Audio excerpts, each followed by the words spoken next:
You're listening to Last Word Radio, where you get the last word.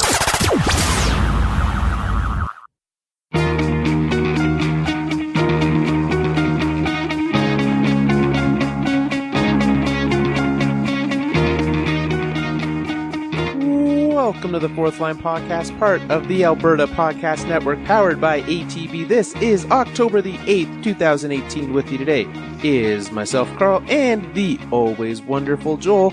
Happy Thanksgiving! Yo, happy Thanksgiving. This is one of my favorite weekends in the entire year. Yeah? It's so nice. You have a full weekend off, even because, I think if you look at what a lot of people get off at Christmas, a lot of the times they'll get Christmas Day and Boxing Day, especially if it's in the middle of the week, and then it's like this is more time off than you have at Christmas. Not even close to true for me. Well, I know for you that's not true. For me, that's also not true. But for a lot of people, that is true. Oh. Well, I don't really care about that. I would much rather... Christmas is way better, because I get more time off. Well, the Christmas time in and of itself is great, but I'm just saying you have more time, so you people can easily get together. So you get together with family and friends, and literally the only goal is to hang out and eat food. It's a magical time. I'm pretty sure you are, what is any different between this and any other long weekend? I think you sold the time. I think you oversold the time thing there, because this is literally the same as any other long weekend. No, it's different. No, it's not. Time-wise, it's exactly the same. Okay, yes, but true. That's what I'm saying. You oversold the time. You're getting together, so you have the time to get together, and that's what the time thing was about. I don't know. July 4th long weekend or Canada Day long weekend, what do you do there? You get together and have barbecues. Literally every long weekend in North America is hey, let's get together and eat food. True, but this one just seems a little bit more delightful. And it's my favorite time of the year. Maybe that's why I like it. I don't know. I'm just happy. Stop shooting down one of my favorite weekends of the year, Joel. I just think you like it, and that's all. I don't think it's not anything different, which is fine. I was you just like it, which is good. But let's not sell it as something that it's not. Well, I was being thankful for the weekend. Joel's just unthankful for this weekend. It's just another weekend for him. No, another long weekend. Don't put words into my mouth. We know what happens when you put words into people's mouths. Things go poorly and someone gets blocked on Twitter. Yeah. Let's dive into some of what we've been talking about with the hockey. Actually, before we dive into the hockey, we've got a new sponsor with the old Alberta Podcast Network, Joel. Ooh. Yeah. Have you ever heard of something called Park Power? I have not. Tell me more. Park Power is a new way for you to get your power. So right now you probably use something that's not Park Power. I'm not going to advertise for other companies right now, but this Park Power allows Albertans to shop local for their electricity and natural gas. You can save money, it's easy to switch, and here's what's nice about it, 10% of profits go to local charities. Ooh. So you can learn more at parkpower.ca. There you go. Charity's good. That's a great reason to switch. It is. You know what else is a great reason to be thankful for things? Hockey. Hockey was a thing that happened this week. It's back, meaningful hockey. Yeah, games that count, games that matter. John Tavares actually got to score a goal that people will count towards his career totals for the Toronto Maple Leafs. You mean he scored a lot of goals? How many goals does John Tavares have at this point in the season already? 3 games in. 4. Seriously? He scored a hattie last night. Whew. Well, I guess everyone scored all the goals in that game last night. All I saw was the score. I did not see how... And that Morgan Rielly scored the winner in overtime. Okay. That was the most frantic, minute and a half I think I've seen in a long time in a hockey game. Because... Overtime? No. No. So... John Tavares scored his hat trick to go up. I think it was to go up 5-4. Then Patrick Kane scored with like 90 seconds left to tie it. Then Auston Matthews scored to go up. So it was 6-5. And then Patrick Kane scored to tie to send it to overtime.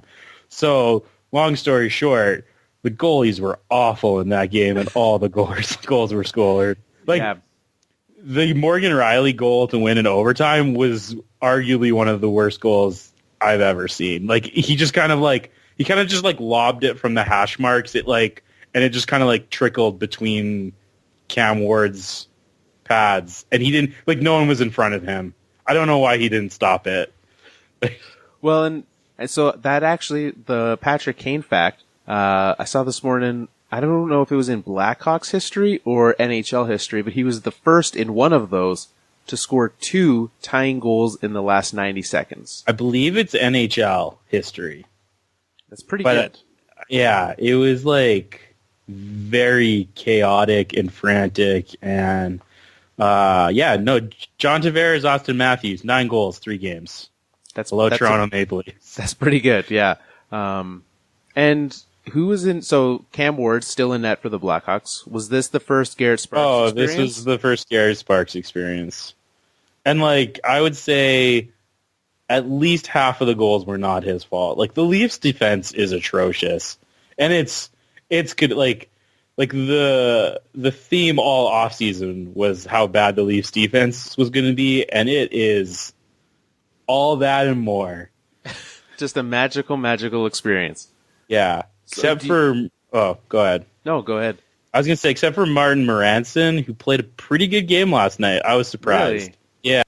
He came, you probably don't realize how much of a laughingstock Martin Moranson was, because Yahoo Fantasy somehow ranked him as the 180th defenseman or player in the game. And so for whatever reason, every league he was auto-drafted in. And so that was just a fun thing that everyone got to experience, just all the Martin Moranson.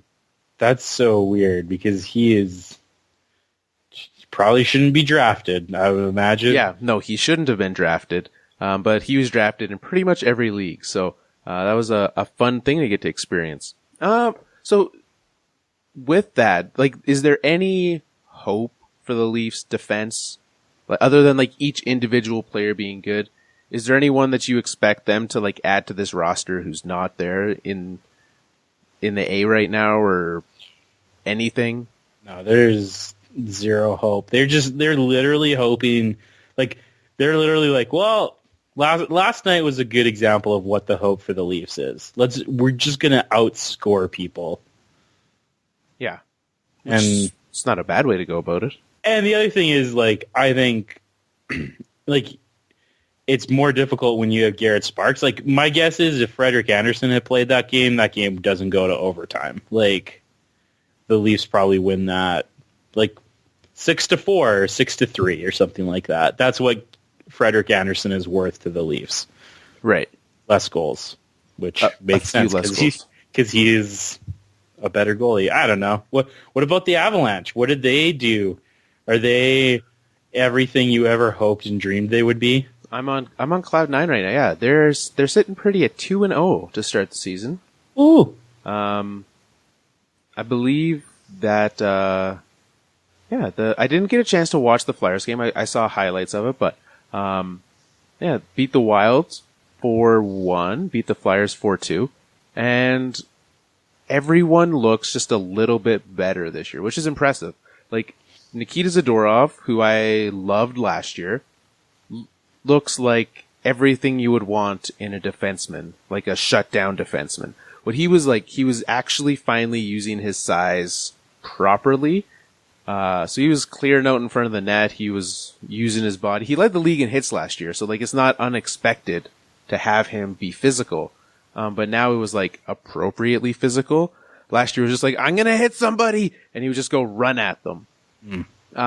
Samuel Girard, he's playing a lot more minutes now, which is good. So he's playing about 3 or 4 more minutes a game. He's playing on the first unit with Erik Johnson. And so getting a lot more of him, which is nice. And so it means that the other players on defense who aren't as good, like it's less important when you've got at least 3 quality defensemen. Nathan MacKinnon's still doing Nathan MacKinnon things. And so him and Mikko Rantanen, Gabe Landeskog, that first unit, still looking good. So, and Varley looks like Varley so far. So until he gets hurt, until Erik Johnson gets hurt, this team is going to have me very excited. Is Varlamov, has he been the goalie of the game so far? Yeah, we haven't had any Grubauer yet. And even like this week, there's no back-to-backs. They play Tuesday, Columbus, and then Thursday they play Buffalo. So maybe they'll give Grubauer to Buffalo just to get him into a game to start the season. Yeah, and that's the thing. It is interesting. And how do you get your backup like a little bit of time, like early? Because so the Leafs had one back-to-back. They don't have a back-to-back till like the end of November now. So like Garrett Sparks is not going to play until the end of November. Yeah, that's crazy that they don't have anything till the end of November. I think it's something. It was a long time. Like this, they had a back-to-back early on, and now they have a long stretch without any. So that's the one thing that because like goalies tend to play better when they actually get time. There's very few goalies that are like, I'm better when I play every 14 days. Right. Like, yeah, you need to have that rhythm. You need to have that consistent time. So, yeah, that'll be interesting to see how they manage that. But because I think, are you kind of like anticipating like when does Grubauer play? Like, are you looking forward to that? Or are you just kind of like, no, Varlamov's the guy, and I don't really care what happens with Grubauer?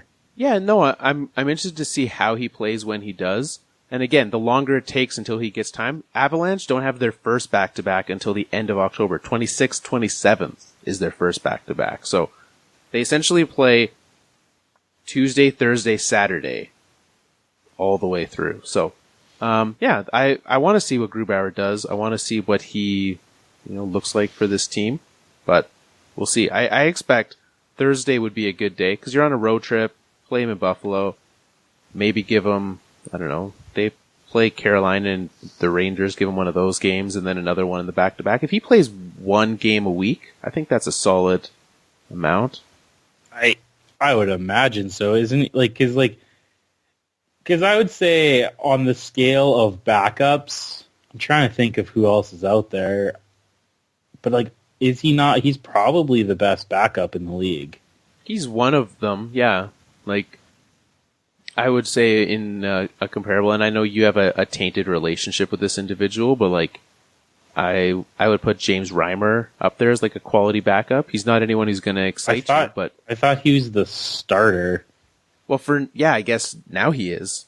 But wasn't he like borderline? Like, weren't they just splitting time? Like, I think that's different because like it wasn't like, it's not like Luongo was going to play 65 games this year. It was going to get the bulk of it. It was going to be like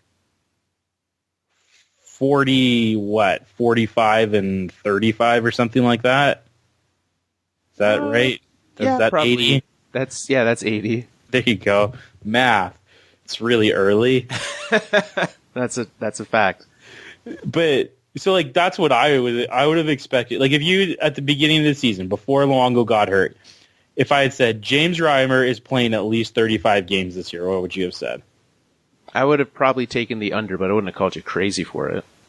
And now that Luongo's hurt, the over/under is probably at least 40. Well, Luongo's been hurt. Like each of the last couple of years when he's been hurt, James Reimer has started 39 and 42 games. So like, he's started half, and I would say depending on how long Luongo is out, you should expect a split for sure. So I would kind of like, and I think that's just what. So long story short, you're probably like if you're going to call Reimer a backup, then yeah, he's probably Grubauer's in that. But I wouldn't have called him one. I just don't like as far as backups go. I don't know if you have a better option than what you do Yeah, and Colorado. let's get him some time this week. But obviously not losing. You're very happy with what your team does. So, that's what's happened. There was a suspension handed out this week.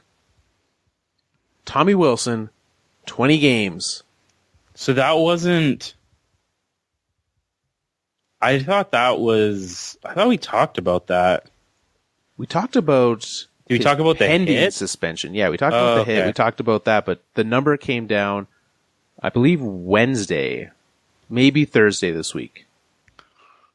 So 20 games. How do you feel? How do you feel, Carl?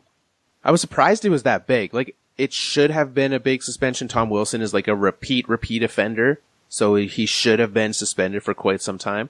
20 games is a big number, though, especially for that hit. That's not a 20 game suspension level hit, but for a guy that just like with his bulk of suspensions, I'm glad that they finally said, you know what, Tom, like, you're done. I also don't think this changes anything for Tom Wilson, though. I think he plays his style and he gives zero cares. 1.2 million is what he loses. It's a bit. That's a lot of, you don't think 1.2 million changes something for someone. But he's lost money before. He's been fined. He's been suspended. Like, is 1.2 million the amount that he finally starts to care? Well, you would hope so. Well, that's their goal, right? That's why they gave him such a huge suspension, but... Do you think he's going to appeal? Yeah. Do you think it gets lessened? I don't think so. Because, first off, the first person who hears the appeal is Gary Bettman. And he's not going to drop it. No. And then if they they go to an independent. And it might come down to, like, at the lowest it'd be 15 if someone brings it down. But yeah, I've heard talk of 10, but I would hope not. I would assume that if you look at the general amount of other suspensions and fines he's had, that, like, he played what? I believe the number was 8 playoff games and 5 preseason games since his last suspension. Like, oh man, that guy. At what point? I know they would never do this, but if you let's pretend that you are the commissioner, or you're head of like the competition committee or whatever they call it. Okay. At what point do you go to like a 3-strike system or something like that? I like that. Yeah, that seems like a good policy. Like 3 suspensions and then what? Like you're out? Yeah, like if you get 3 suspensions of 5 or more games, you're just done. I'd be all right with that. Again, if you're actually serious, that does the job. Yeah, so it's like 3 suspensions of 5 or more regular season. If you get, and then make it a little bit like 3 or more playoff games, like at a time. I don't know. I don't know. Like, obviously, they're never going to do that. That's like, but even if you do like a year, so like 3 of those, your third one becomes a year. Your 4th one, you come back after that year gone. You come back and career. I'd be interested to know what because so in baseball they have the suspension, like the steroid suspension, that when you get suspended for roids, you're automatically disqualified for the playoffs. So you get suspended for your 80 games or however many games it is if it's your second time. And then, or isn't it a 2-strike policy? You get like 2 chances in baseball, 3rd time you're out, right? Yeah. So like, I'd be interested to see like if they said, okay, well, if you get suspended for 10 or more games in the regular season, you're automatically out of the playoffs. Like you cannot play in the playoffs. Yeah, that'd be I at this point, I support anything that helps people learn to not do that. Because obviously what they're doing right now doesn't change anything. For some players. For a lot of them it's changed, right? There's a lot less hits to the head than there used to be, but they're still happening. They're still out there. And for those players, those repeat offenders, 100%, whatever it takes to drop that number, I want. Well, and it's different. I have a bit of grace for a guy who, like, you watch the hit and you're like, okay, like, yeah, he hit him in the head. He needs to be more careful. But, like, I don't know if he meant to do it. Like, Tom Wilson meant to do it. Like, that was... Like, he came across the middle, guy had his head quasi down, taking a shot, and just clocked him. Yeah, there was no avoiding it. Can we talk... I don't know. Did you watch Coach's Corner on Saturday night? No. Do you want to talk a little bit about Don Cherry? Let's talk about some Don Cherry. Tell me, what did Don Cherry do? So he said, who is the guy that got hit?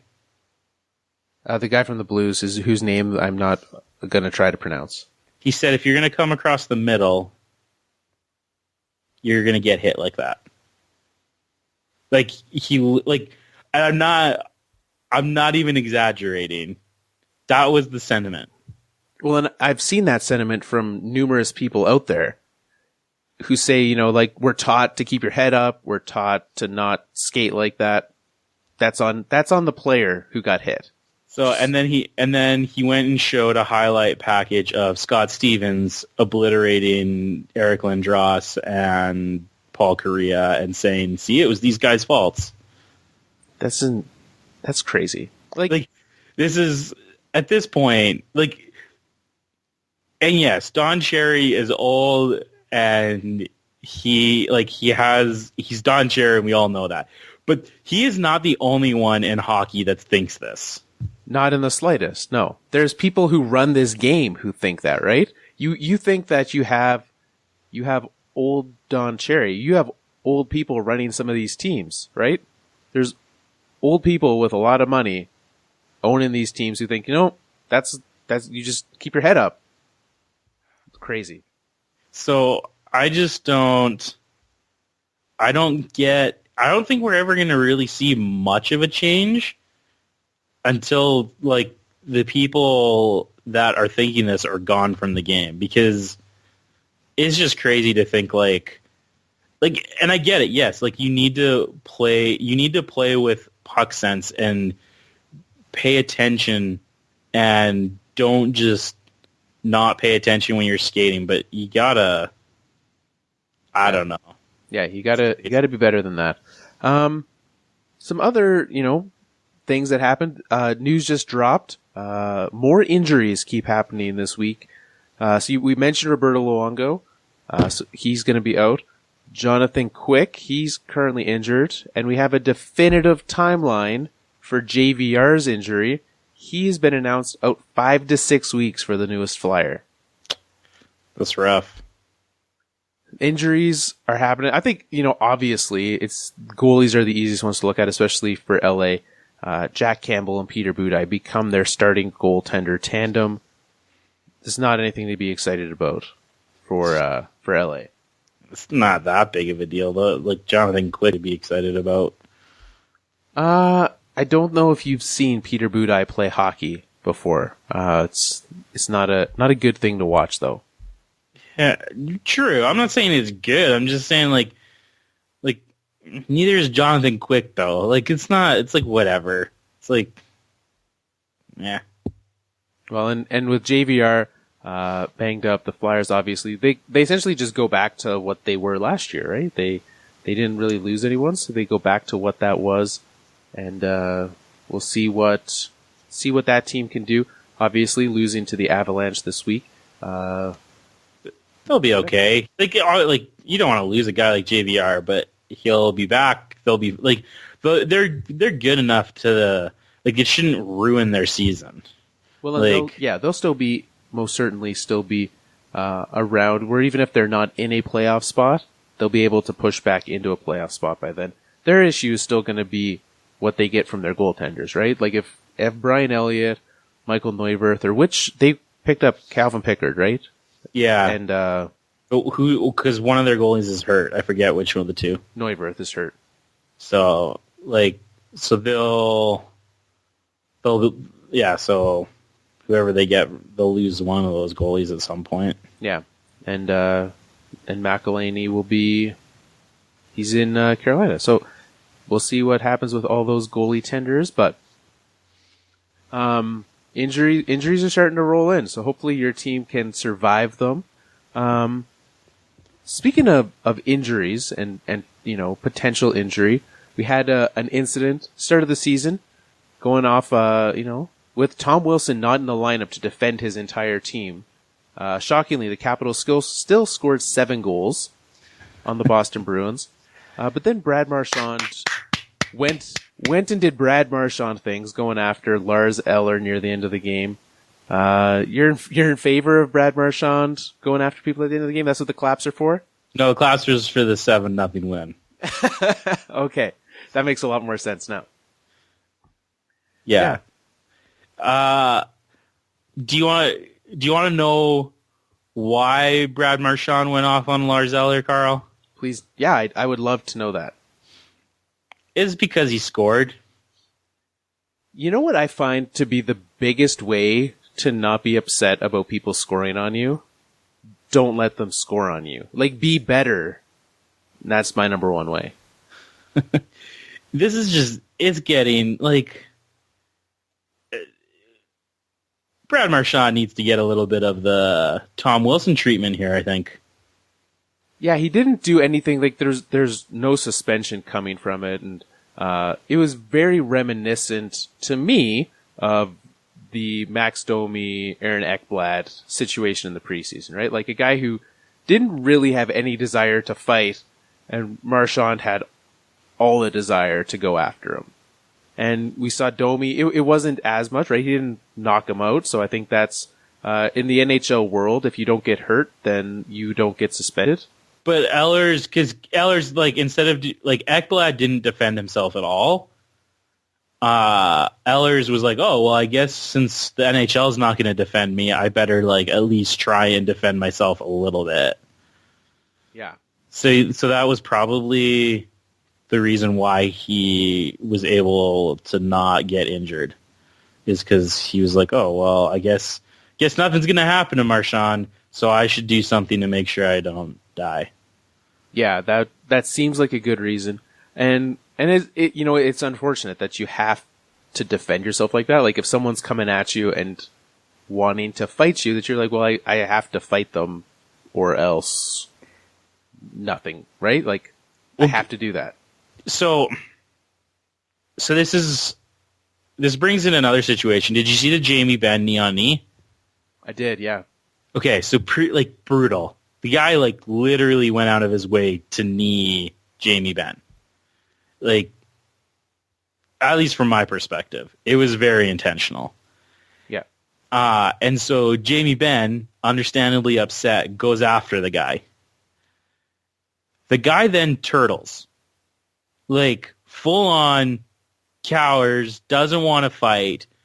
Jamie Benn has his fist ready to drill the guy in the back of the head as the guy's lying on the ice. You know what Jamie Benn does?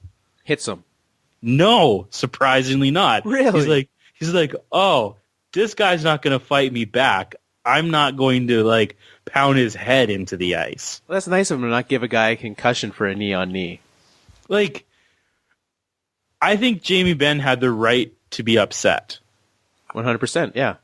But I also appreciate that he was willing to control himself, he was not willing to retaliate dirty the way that the guy hit him dirtily. Yeah. I don't know if dirtily is that a word? Yeah, it sounded like you said dirty, and I was like, I'm just going to say yes and assume Joel knows what that word means, because I don't. Dirtily, okay. Yeah. Dirtily.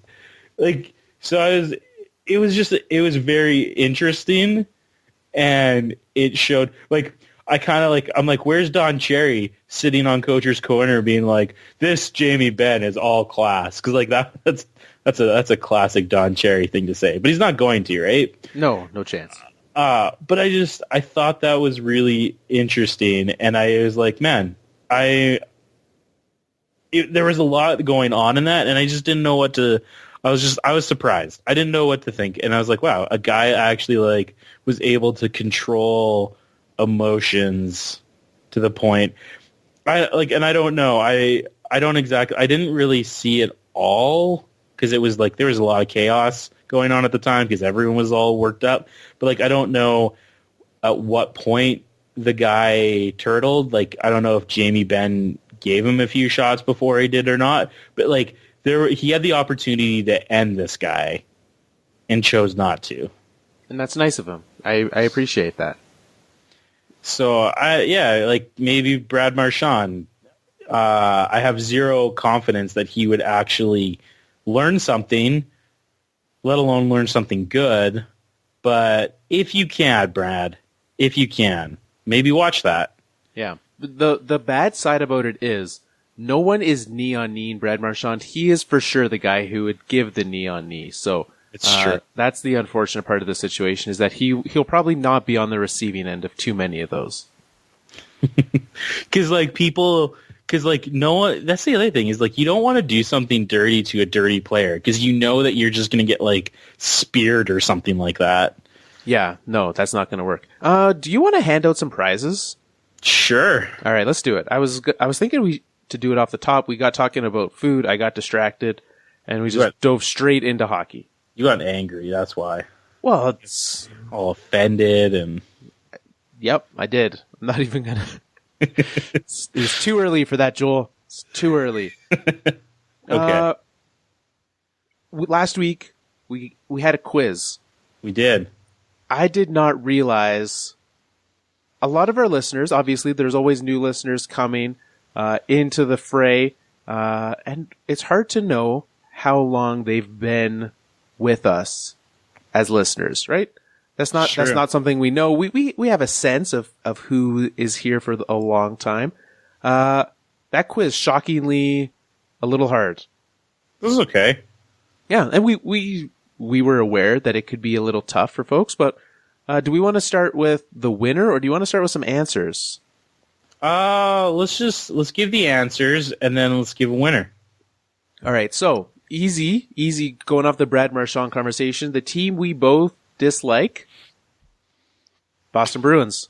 The worst. Everyone got that question right. Not surprised. Yeah. What were the other questions that we had? Why are they called the Pavel Bures? Because they're must-watch. Pavel Bure was a must-watch player. Pavel Bure, must-watch games of the week. Like it. Which I said that 3 different times during last week's episode, and I had to edit all of it out. So there you go. I was not on point for that. What else did we have? We had the player, the Edmonton Oiler that Joel was not a fan of. Now, this was going back years. This was literally my first episode. Yeah. Nobody remembered that you called Jordan Eberle overrated in your very first episode. Not wrong. Still a thing. What were the other questions? My childhood non-Colorado Avalanche. We had some good. A lot of people had Jerome McGinley, which was like that would have been number 2. Paul Kariya, though. Oddly enough, both of them eventually ended up on the Avalanche. It's true. And what was the last question? I forget. The last question was. Andrew Raycroft was the answer. Oh yeah, on the scale of Andrew Raycroft to Patrick Waugh, who it was? It was Andrew Raycroft. Yeah, there you go. How worried, and we'll get into one of those because you gave me an answer on that scale earlier this week. But the winner is Ken Callenbach. Congratulations, Ken! You answered the most questions right. It was not an easy quiz. Congratulations.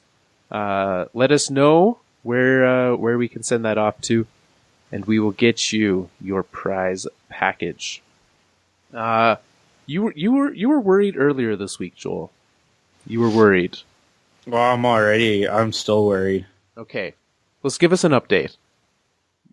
We talked about the Leafs already. 3 games in, on a scale of Andrew Raycroft to Patrick Waugh, where do you fit in the William Nylander scale? Oh, I am still David Abisher. It's not good. It's not good. It's better than Andrew Raycroft, but it's not good. No. So I don't know. It's just it seems like you're just not hearing anything. This is going to go to December 1st. I've already resigned myself to that. Nylander will sign at least something by December 1st because he's not going to lose money. And like it will an entire year, right? Like he's not. He's not going to lose an entire year of money, and he's also going to sign probably for multiple years. Like it's not going to be like a 1-year deal. It will at least be a bridge, because he's going to lose. He'll lose because if he signs multiple years, they'll give him a signing bonus to cover the money that he's lost. If he's like, no, I'm only going to sign 1 year, there's no reason why they will give him the money that they lost. Right. They're not going to give him.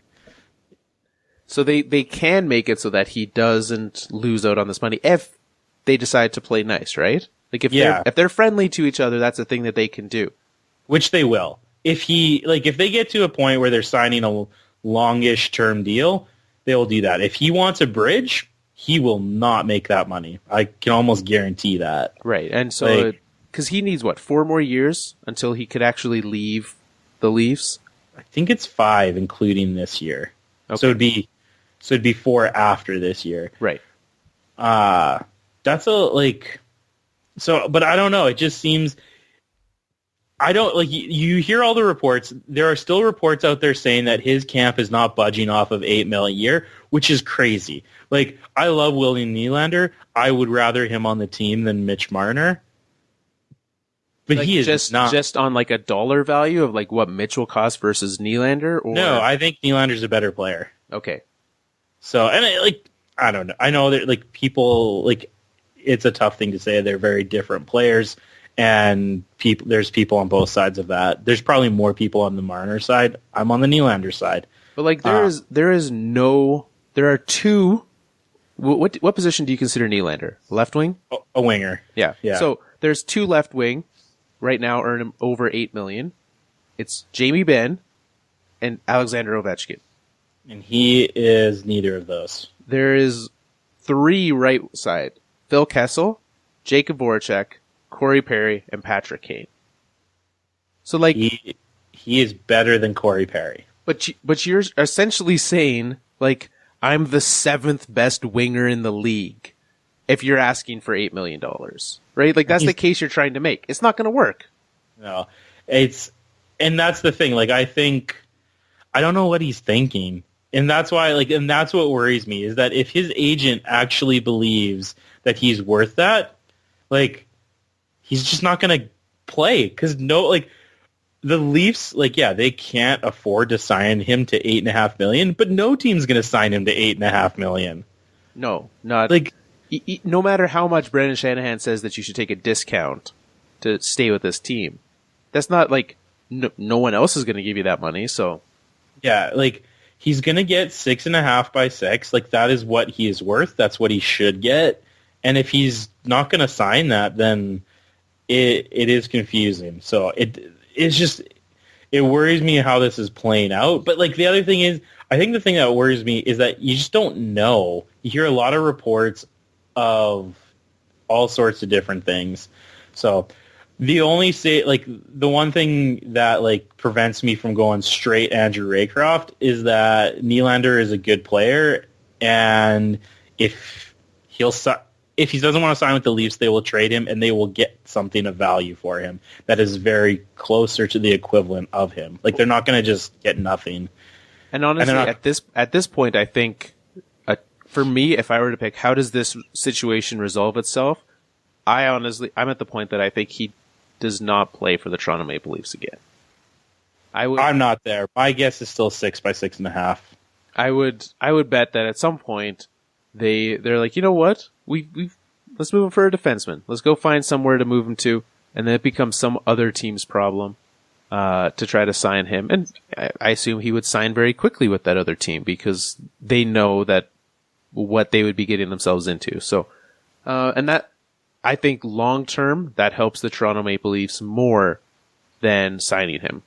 Even if you were to look at what's best for this team, I think moving William Nylander, a forward piece that like you already have an issue with. But you don't know if there's you don't actually know if there's an issue. That's the thing. That's the unknown. If there was no issue, he would be in this lineup right now. There's a contract issue. This is not Ryan Johansson. You still have, anytime William Nylander or his agent is speaking, all they ever say is, we want to be in Toronto. Yes. It's not, it's not to the point where this relationship is tenuous.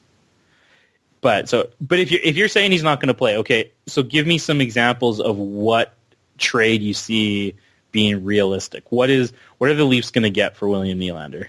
Okay, so team number one that I look at, a team with ridiculous defensive depth, Anaheim Ducks. They're losing centers. Ryan Getzlaf, lower body injury right now. He's left a game. He's questionable to be playing moving forward. They already have Ryan Kessler out. They already have Corey Perry out. They need someone up front. So you're looking at a team, Hampus Lindholm. That's a guy that I could see any of, probably not Cam Fowler. Hampus Lindholm's a guy. I'm looking just at like 1-to-1s. I think if you're doing this trade for the Leafs, it's a 1-for-1 deal. The most obvious one to me is Jacob Trouba. And if you're saying that the Leafs situation with Nylander isn't difficult, Trouba and the Jets 100% is. Yeah, because you went to ARB. Yeah. You went to arbitration. I believe he's been to arbitration twice. So back-to-back years. It's not, that's much worse. So I think, so I don't know. I think a Trouba, that would make a lot of sense. I'm not, the biggest thing is, I have no idea how the Toronto Maple Leafs value William Nylander. I think that's the thing. I don't even think he knows how they value him. He knows because they've given him a number. Whatever number the Leafs have given as their latest, this is what we'll pay you, is how they value William Nylander. Yeah, but they probably value him different in a trade, though, you'd think. I don't know. It's a weird... It also depends if the team being traded to sees him as a center or as a winger as well. I honestly wonder if that's the problem. I wonder if they're if it's not, it's money, but I wonder if the bigger thing is, am I a center or a winger? And he's saying I'm a center, and they're saying you're a winger, and that's I wonder if that's where the problem is. Right, because centers get paid way more. $8 million for a center, you're clocking in at the 13th best versus the 7th best as a winger. So, and I don't know if Nylander has noticed, but the Leafs don't need centers. No. You want to be a center? We've got a great fourth line center slot available. You can swap in right there. Yeah. And here, okay, you can play fourth. You want to play center? We'll let you play fourth line center, and we'll sign you to a 1-year deal. And then next year, we'll want to talk about a long-term deal. Because... After you played 10 minutes a night for an entire season, let's see how those numbers look. We'll even go to ARB with you. We'll even let an arbitrator decide how much you make. And you know what? You're not going to play with Auston Matthews anymore. I just don't know. I just don't get. I think Nylander needs a new agent. Yeah. I can't imagine this is going well for him. It's not going to end well for him. The Leafs will be fine. The Leafs will make the playoffs. And like you said, they will get a defenseman or something for him of value. They're not going to sell him for pennies on the dollar. They just won't. No. There's no need to. Because they have all the power in the situation. As much as William Nylander thinks I'm holding out, I have power. The Leafs are 2-1 without him. And are still scoring all the goals. Unless he's proving to them that he's some sort of defensive stud. Which he's not. It'll be interesting. Let's pick some Pavel Bure must-watch games. How do you feel about that? Let's do it. I haven't even looked at the schedule. I'll pull it up. Yeah, I have it up. I haven't looked at it yet. What we do have is we have we have the Pavel Bure must-watch games of the week. What we do is we pick every night what that is, and then we play a game with it. So you watch that game, and we play high sticking, which has been, I would say, a successful first week of the new high sticking. And by first week, I mean like it's been 5 days. Lots more points handed out than there was last year. There's points galore, and I think that's going to be typical. I think we're going to get a lot of points a lot of nights. Yeah, so, most nights, like last night, it was Leafs-Hawks. Shockingly, no one had the score 7 for the Leafs or 6 for the Hawks, but there was a solid 12 people who had the Leafs winning that game. That's a lot. Do you ever play Beat the Streak on ESPN? I used to, not so much anymore. So every now and then I play because like when I'm playing fantasy football, like the streak is the first thing that comes up. So I'll just choose a game. Last night they had Leafs and Blackhawks as one of them, just a straight winner. 97% that were playing that game had the Blackhawks. Yeah, I was shocked how many people in high sticking were picking the Hawks. Now, ESPN's going to be different because they're going to, there's a more American market, so there's we'll just pick the American team. So I feel like there's a homer bias there. Fair enough. I was surprised that there was that many, also knowing that Cam Ward was playing. Yeah, which, hey, with Cam Ward in net, the Blackhawks are 2-1. So, and that one was in overtime. So 5 points for the Hawks, have them tied for first. Shockingly, they are tied for first with Cam Ward's former team, the Carolina Hurricanes. Jonathan Taves. Dude has 5 goals. He's not done yet. Apparently not. He's back. He is tied for the league in goals right now. With John? No. Who's he tied with? Auston. I knew it was a Leaf. What a bunch of guys. They score goals. That's all they do is they just score goals. Don't play defense. No, I'm going to hit my mic. Joel's just going to smack his mic. That's how fired up he is. Yeah, so with high sticking, you pick which team you think is going to win and what the score will be. So if you pick the winning team, you get a point. If you pick one of the scores correctly, you get a point. If you pick both of them, you get an extra point.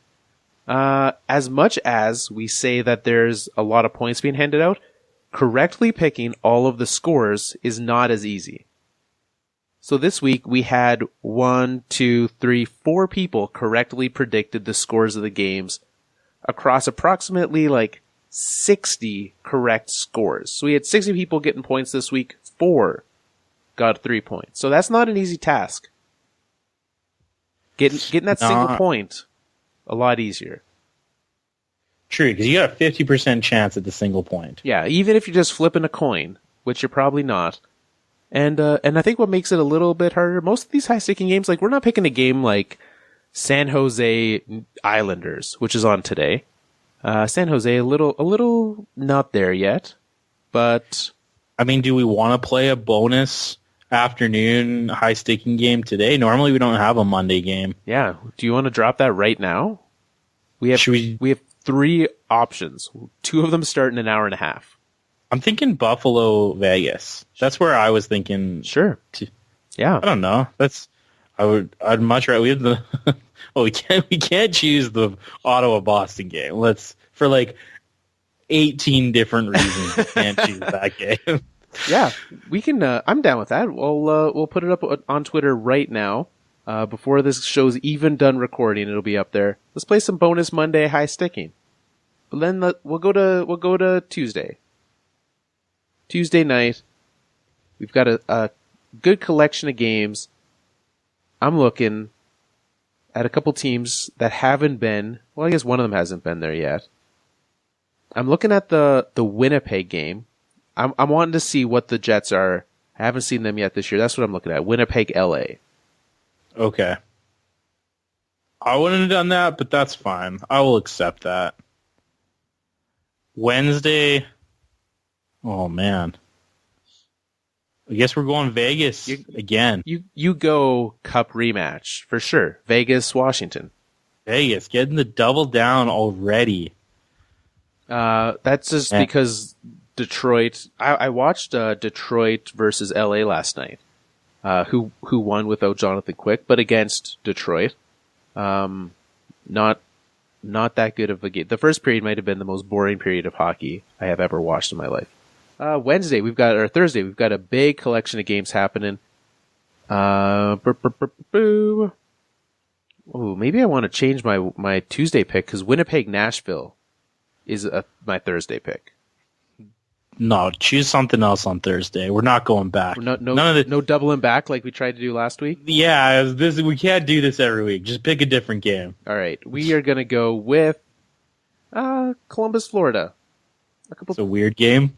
A couple teams that are, they're doing good. That'll be end of the year wild card contention.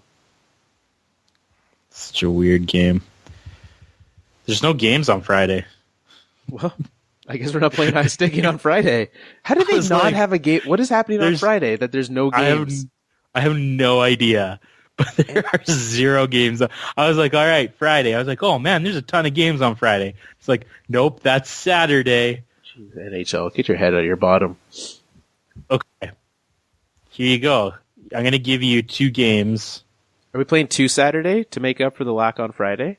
No, I was going to give you a couple of games to choose from. Okay. I'm going to give you 3 games to choose from. Columbus, Tampa. Okay. Toronto, Washington. St. Louis, Chicago. St. Louis, Chicago. That's the game you're going with. That's the game I'm going with. Interesting. I would have gone Columbus, but that's fine. Well, have we gone Columbus already? We just had Columbus like the day before. I guess the day, quote unquote, because there's no games on Friday. Okay, so, and then Sunday, you got to go with the afternoon game, right? Yeah. San Jose, Jersey? Well, the other games are terrible. I think those other games, Anaheim, St. Louis would be a good game as well. But again, we just picked St. Louis the day before. I would watch San Jose, Jersey for sure. This is the weird afternoon, morning game on Saturday or Sunday. That's a weird... What's up with your schedule, NHL, this week? It's weird. Yeah, why would you not have any games on Friday? Like, I know that Friday's usually a light night, but to just have nothing, especially a week and a half into the season, that's how you sell your product. And you know what's another great thing to do is like, hey, you know what we should do? We should go right up against the NFL, 1 o'clock Eastern time. Yeah. Let's just go right up against it. You know where San Jose and Jersey should play that game on Friday night. Bet you more people would watch. In a market that like is saturated with football. Oh, it's crazy. And then are we gonna pick a Monday game or no? Yeah, let's pick a Monday game. Instead of us like deciding while recording the show that we should have a Monday game. Well, because games have been started or they're usually started by the time we record on Mondays. So Minnesota, Nashville. Yeah, that's the one I'm looking at there too. 8 o'clock your Eastern. options. That's a good little game there. Central Division matchup. There you go, and you get to avoid Toronto this week because you were all upset about us going twice last week. No one was upset about it because I think everyone was still like on the Toronto buzz. But I was for sure by the time Hockey Night in Canada started, after watching the season opener and then watching pregame for Hockey Night in Canada on Saturday, I was done with every John Tavares piece imaginable. Just stop them all. I don't get why people are surprised by this. Like, that's the thing. I've heard that so much. I'm like, people are tuning in to watch this. Like, you realize that, like, don't watch Hockey Night in Canada then, because like I did. I literally like I left the room. Was like, I'll come back at 5 o'clock when the game starts. Yeah, because I was like, this is just gonna be a thing. This is gonna be a thing all year, people. I don't think like obviously the first, and I got it right because the first game of the season and the first Hockey Night in Canada are two like very like key moments of the season. You're gonna have like essentially treat them both like the first game. I get it, but you're not gonna be having. They're gonna talk about John Tavares, but they're not gonna have like documentaries about him every game, or they better not, or I'll quickly be turning it all off. It's gonna be a lot this year. I think it's gonna be a lot. Like, because like it might like settle down a little bit, but like if he keeps playing the way that he does right now, he's going to make the All-Star team as a Leaf, and then there'll be stuff about him making the All-Star team, and then as you get closer to the playoffs, it'll be him. Like it's going to be. Don't want John Tavares. Don't watch Hockey Night in Canada or Sportsnet or TSN. Like it's going to be. Don't watch hockey in Canada. If you've got center ice, don't watch the American feed or the. Don't watch team. Don't watch the pregame stuff. Just watch. Just tune on for the game because there's going to be a lot of it. Yeah, I think it is going to get overblown. Yeah, absolutely. Well, Joel, let's remind everyone the Alberta Podcast Network is a great place to go for podcasts, especially if you want something, if you're from Alberta or want to know more about Alberta. There is so much happening over on the network. One of my shows that I'd like to recommend, if you want to get to know the CFL better. Obviously, we're heavy, week 5 of the NFL season. CFL season's starting to wind down. If you're like, I haven't been paying attention, but I want to know what's happening in the playoffs, CFL 2-0 podcast, that is your place to go with Travis Curra and Brazilian Ty. Head over there, cfl2and0.podbean.com is the place to go. You can find out, get up to speed on the CFL season before the playoffs hit so that you can know just how much the Stampeders are going to just fall apart in the playoffs like they do every season. Oh. The fourthlinepodcast.com. You're a little disagreeing with that? No, it's just so sad. It's a little on the nose. It's a little on the nose. Yeah. The fourthlinepodcast.com, a lot of content coming out over there. We added a few more writers this week, so shout out to Kevin Hart. He had his first piece out there. Mike Filchi, he had a new piece. And Wait. Whoa. Did you just say Kevin Hart? Yeah. Isn't that like... This is not like the Kevin Hart. Not the wrestler Kevin Hart. Is that the Kevin Hart you're thinking of? I don't know. Who am I thinking of? I don't know. Who are you thinking of? The comedian. Oh, no, not him either. Okay, I was like, wait. I was like, am I getting this guy's name? And I was like, no, his name's Kevin Hart. I was like, of all the famous Kevin Harts, you went with the wrestler. Yes. Interesting. I was a big Kevin Hart fan back in the day. Interesting. Also, apparently, that guy's name was his name Kevin Hart? No, I don't remember. I thought it was. But it was... What was the... like the NWO guy, what was his name? I don't know, but like I just searched Kevin Hart, and all I'm finding is Bret Hart. Yeah. And Owen Hart, not... What was his name? There might be a Kevin Hart. I don't know. There was a Kevin in the NWO. What was his name? Yeah. I'm struggling right now. Let's pretend this didn't... Oh, Hall. No. Kevin Nash. That was it. It's not the same. Not the same at all. Anyways, Kevin's there, Mike's there, and Brody Cottenham, he's there as well. They both had new pieces. All 3 of them had new pieces out on the website. Go and check those out this week.